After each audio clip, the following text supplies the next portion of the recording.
Banggar at Kapitolyo, sa pagdating sa lupa, wala naman pong problema. Makakabalik sila, o nakabalik na sila, wala pong problema.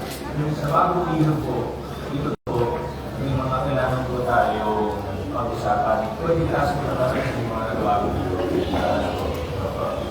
Nasa 150 times, or less, 140 plus, ito po, hindi po namin kayo iiwan, hindi po namin kayo pagbagaan, alalayan mo namin kayo.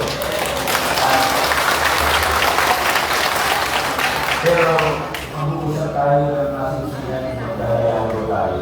Kasama ng ating, hindi ko na siya pinapasok na yung mismo, no? Pero sa susunod ng mga araw, magdalayan po tayo kasama ng approval sa Secretary Office. Isa lang po ang gusto ko, sana pare-pareho po tayo. Gusto natin, bumanda ang asang pamumuhay sa inyong lugar. Yan po ang gusto natin.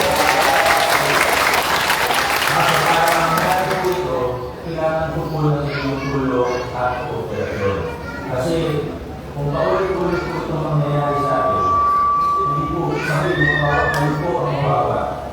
Tulad ni Baha, sino po ito, pag nakasang tubig, nagila po eh. Diba, marami po sa inyo. Taon-taon po yan. Siyempre, kung hindi ganyan ang mangyayari, siguro na po, gagawin namin po ang mga kaya. Pero hindi po rin paulit-ulit, tapos isipin po yung mga anak ninyo, yung mga ako ninyo. Lalaki sila, every year, every year, mag-iba po rin. Pag nagkasunog, pag hindi matapit sa loob, masalamat tayo sa Diyos, wala na po sa kanya. Pero alam ko, may ako sa inyo, may WD, senior, may hirap ng nakad, may bata, kaya nakakahirap. Pagbababa sa inyong lugar, alam nyo naman po talaga ang hirap. Diba? Isang daan. At pag may kasunod, depende din sa akin, ibigay mo ang kapit. Ano natin ang buwan ng tao na pero asahan po ninyo, kung ano magbibigay yung pangabala namin, proposal namin sa inyo, present namin, dalakan namin sa inyo, gusto ko na gusto nyo rin kung ano yung propose namin sa inyo. Kasi hindi naman ako yung titira dyan eh. Hindi naman ako yung ano man yung gagawin natin. Hindi naman ako yung mga ginagawa kayo. Kaya dapat, kung ano yung plano natin, ay gusto nyo ninyo. Kung ano para sa inyong kaalaman, sa inyong pwede sa property plan, ay naman din yung kailangan sa akin, pero sa property, hindi po kasi nasakot yung lahat ng bahay ko nyo. Pero para sa mga kabayan, nasakot ang pwede sa property, lalo yung sa taas. Nabilit ang buyan ng mga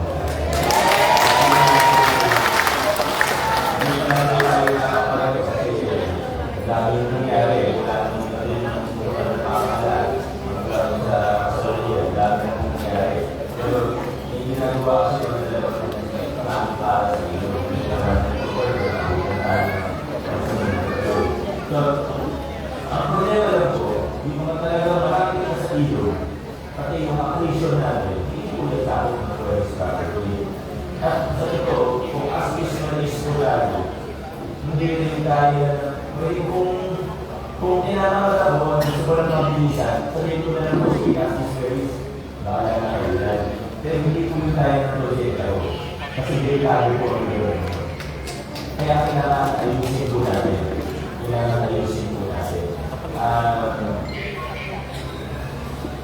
Nagsimula na po, pagkatapos yung masunugan, after ng pag-ibig, gusto ko yung government settlement office, kasama ng survey section ng BPA natin.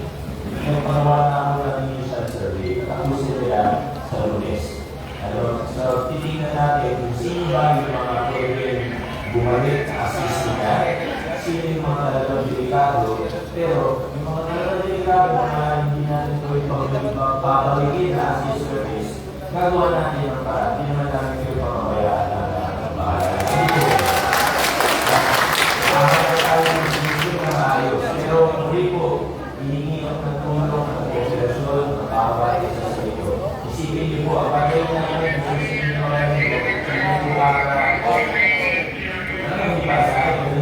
para sa inyo lamang. Kasi po ninyo yung mga sabi yung ating para sa kanila po ginagawa natin. Kailangan i-activate po natin ang lugar. Kailangan maayos ang kasabaw po sa inyo. At kailangan, hindi sila, kailangan maging safe.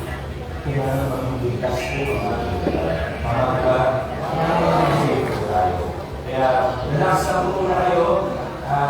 Ngayon po, ibigay po natin yung kailangan tayo ang buhay po.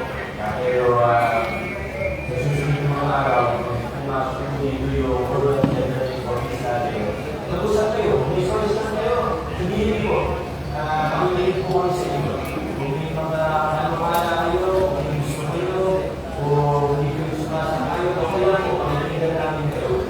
Pero importante, magkausap, magkayaan tayo ng maayos at hindi ng usapan talaga para sa ating kinabukasan. Ano ba yung mga nagawa ko dito?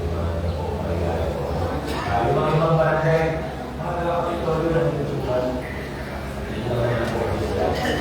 Yung Ugo, yung ibang kapsila ng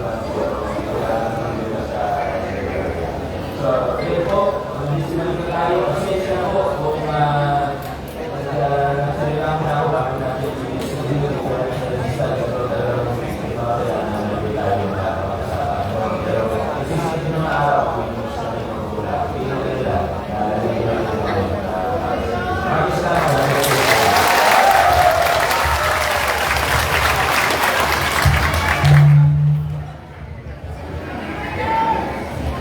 Ayan, maraming salamat po sa ating City Council at siyempre po sa ating Mayor Peter Soto.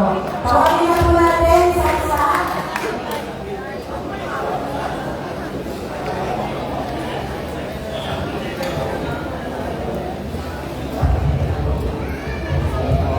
Ayan, pinababatid po muna namin ang pagdating ng isa sa ating District 1 Councilor, si Councilor Nico Rusca.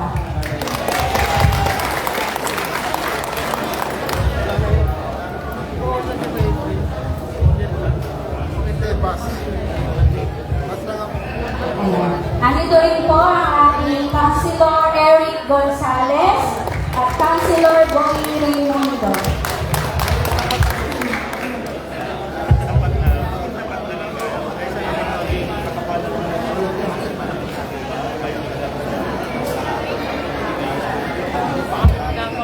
Ayan, mag-isar na po tayo. Tawagin po natin Alea Jimmy Andalon, Alea Jimmy Jr., Andalon Mariape, Ansinig Marichel, Arminio Piliano. Yan muna tayo, Pilianin. Ito po tayo. Yan po tinatawag ay owner.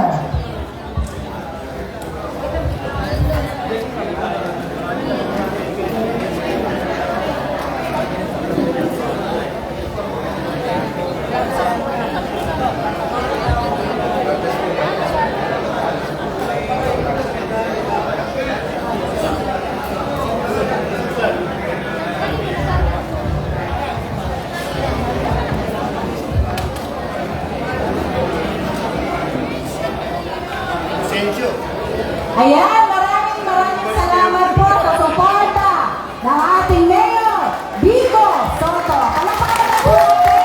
At syempre po sa lahat ng City Council at sa ating Vice Mayor, Dodot Jaworski. Yan, palakpakan na po natin silang lahat. Maraming salamat po sa suporta. At syempre po sa inyong kapitan, Kapitan Bing Abis. At syempre po sa kagawad ng Barangay Pinagbuhatan, Kagawad Jess Cruz.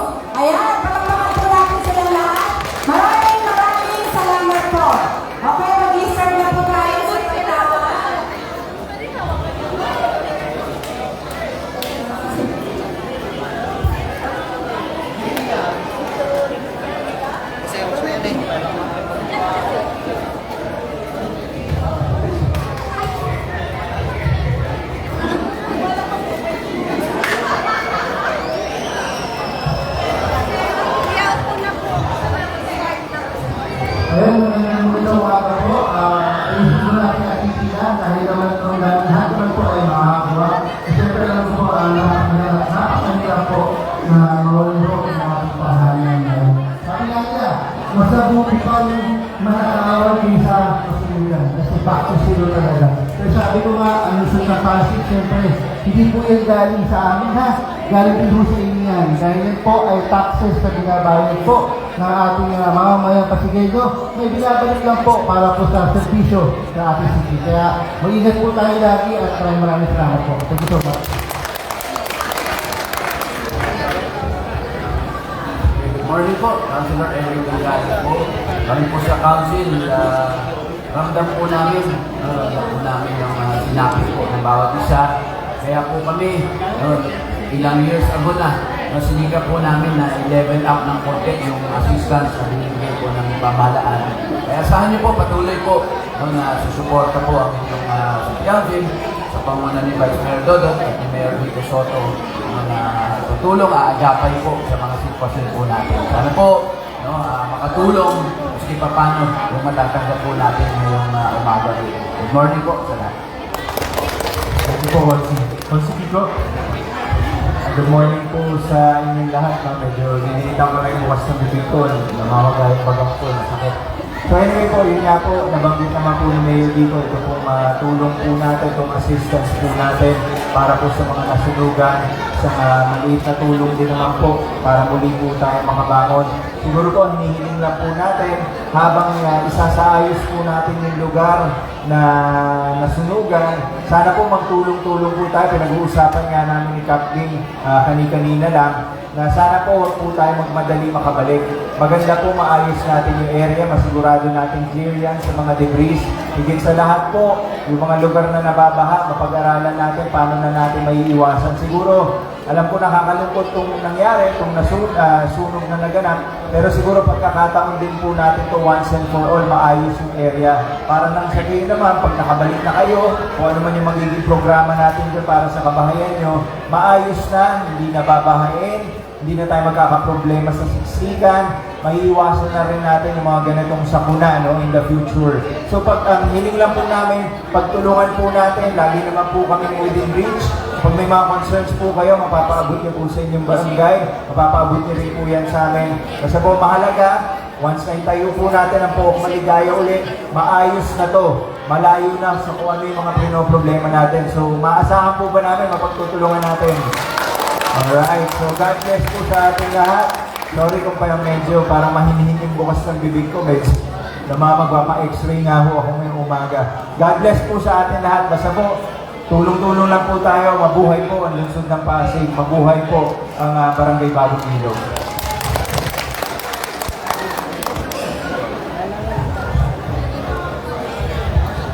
Thank you po, Sir Brian.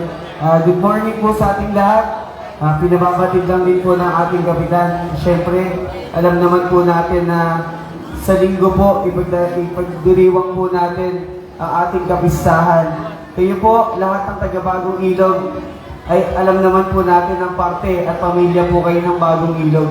Inaaniyahan po kayo ni Cap sa salo-salo po dito sa ating pong Bagong Ilog Elementary School. Bibigyan po kayo ng kahit konting kasiyahan para po sa inyo lahat. Dahil alam naman po natin na ang pinagdiriwang po natin na piyesta ay para din po at pinaalay din po namin para po sa inyo.